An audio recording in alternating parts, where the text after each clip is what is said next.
14 বছরের ছেলে ভাইভাব সূর্যবংশী পেয়ে গেল ভারতীয় দলের সুযোগ। ইন্ডিয়া ভার্সেস পাকিস্তানের মধ্যে ম্যাচ হতে চলেছে, সেই ম্যাচটাতে প্রথমবার খেলবে ভাইভাব সূর্যবংশী।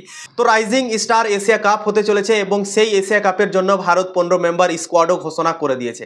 তো তোমাদেরকে এই 15 মেম্বার স্কোয়াডের নামটা জানাবো, ঠিক আছে, এবং এই এশিয়া কাপটা কিভাবে খেলা হবে তার নিয়মও জানিয়ে দেবো এবং কত তারিখে শুরু হবে, কত তারিখে ফাইনাল হবে, সব কিছুই তোমাদেরকে ইনফরমেশন এই ভিডিওতে জানাবো। তো ভিডিওকে লাস্ট অবধি দেখো, আর চ্যানেলে নতুন হয়ে থাকলে চ্যানেলটিকে ফলো আর সাবস্ক্রাইব করে দেবে এবং লাইক শেয়ারও করে দেবে। তো চলো ভিডিওটাকে শুরু করি। একটা রাইজিং স্টার এশিয়া কাপ শুরু হতে যাচ্ছে, ঠিক আছে। 14 নভেম্বর শুরু হবে এবং 23 নভেম্বর হয়ে যাবে ফাইনাল।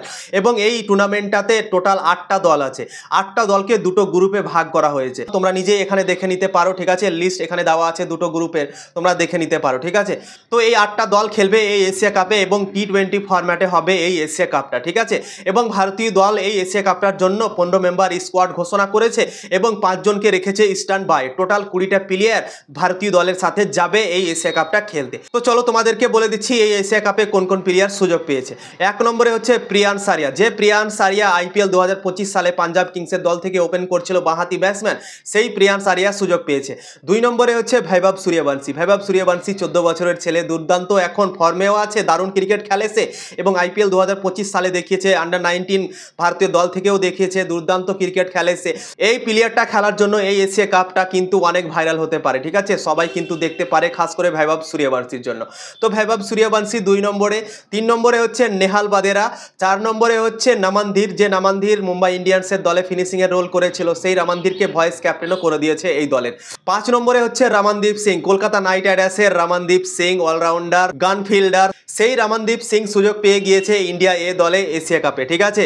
6 নম্বরে জিতেশ শর্মাকে ক্যাপ্টেন করে দিয়েছে ভারতীয় দল। এই এশিয়া কাপে ভারতীয় দলের ক্যাপ্টেন্সি করবে জিতেশ শর্মা। 7 নম্বরে অভিষেক পোরেল। অভিষেক পোরেল উইকেট কিপার থাকবে এবং জিতেশ শর্মা, দুটো উইকেট কিপার রেখেছে ভারতীয় দল এই এশিয়া কাপের জন্য। 8 নম্বরে শ্রেয়াংশ শেখডে। 9 নম্বরে হর্ষ দুবে। 10 নম্বরে আশুতোষ শর্মা।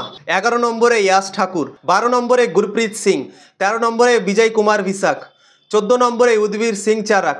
15 নম্বরে সুয়াস শর্মা, RCB দলের যে স্পিন বলার ছিল, কলকাতা নাইট রাইডার্সের দল থেকেও খেলেছিল, সেই সুয়াস শর্মা সুযোগ পেয়ে গিয়েছে। তো এই 15 জন সুযোগ পেয়েছে ভারতের দলে এশিয়া কাপে ইন্ডিয়া এ দল থেকে, ঠিক আছে। এই পুরো এশিয়া কাপটা ইন্ডিয়া এ দলের হতে চলেছে। স্ট্যান্ড বাইয়ে ভারতীয় দল 5 জনকে রেখেছে। 1 নম্বরে হচ্ছে গুরনুর সিং বরার। 2 নম্বরে কুমার কুসাগরা। 3 নম্বরে তানুষ কোটিয়ান।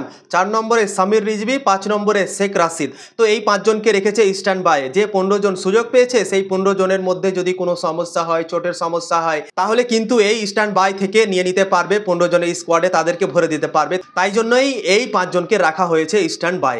তো টোটাল 20 জন প্লেয়ার যাবে এই এশিয়া কাপটা খেলতে এবং 15 জন মেন দলে থাকবে এবং 5 জন থাকবে স্ট্যান্ড বাই, ঠিক আছে। ভারতে আর পাকিস্তানে এর মধ্যে 16 নভেম্বর খেলা আছে, ঠিক আছে। ব্লকবাস্টার ম্যাচ হতে চলেছে 16 নভেম্বর এবং পাকিস্তানের বিপক্ষে ভাইভাব সূর্যবংশী প্রথমবার খেলতে চলেছে। ভিডিওর শুরুতেই তোমাদেরকে বলে দিয়েছিলাম কি ভাইভাব সূর্যবংশী প্রথমবার খেলতে চলেছে পাকিস্তানের বিপক্ষে, কারণ এর আগে কোনোদিনও পাকিস্তানের বিপক্ষে ভাইভাব সূর্যবংশী খেলেনি। তো অনেকটা এক্সাইটমেন্ট থাকবে এই এশিয়া কাপটাকে নিয়ে। খুব একটা বড় টুর্নামেন্ট না, 14 নভেম্বর থেকে শুরু হবে এবং 23 নভেম্বর হয়ে যাবে ফাইনাল। শিডিউলটা তোমরা এখানে দেখতে পাচ্ছ, আমি বলছি না মুখে, তোমরা নিজেই দেখে নাও শিডিউল, কোন তারিখে কার ম্যাচ আছে, ঠিক আছে। টাইমিংটাও তোমরা দেখে নিতে পারো কোন কোন টাইমে ম্যাচ শুরু হবে, ঠিক আছে। তো রাইজিং স্টার এশিয়া কাপ হতে চলেছে T20 ফরম্যাটে হবে, ঠিক আছে। এবং ভারতীয় দলের স্কোয়াডও ঘোষণা হয়ে গিয়েছে। তো বেশি দিন আর সময় নেই, মাত্র 10 দিন সময় আছে, তারপরেই শুরু হয়ে যাবে এই টুর্নামেন্টটা এবং এই টুর্নামেন্টটা হবে কাতারে, ঠিক আছে। তো ইনফরমেশন যদি ভালো লেগে থাকে অবশ্যই লাইক শেয়ার ফলো করে দেবে।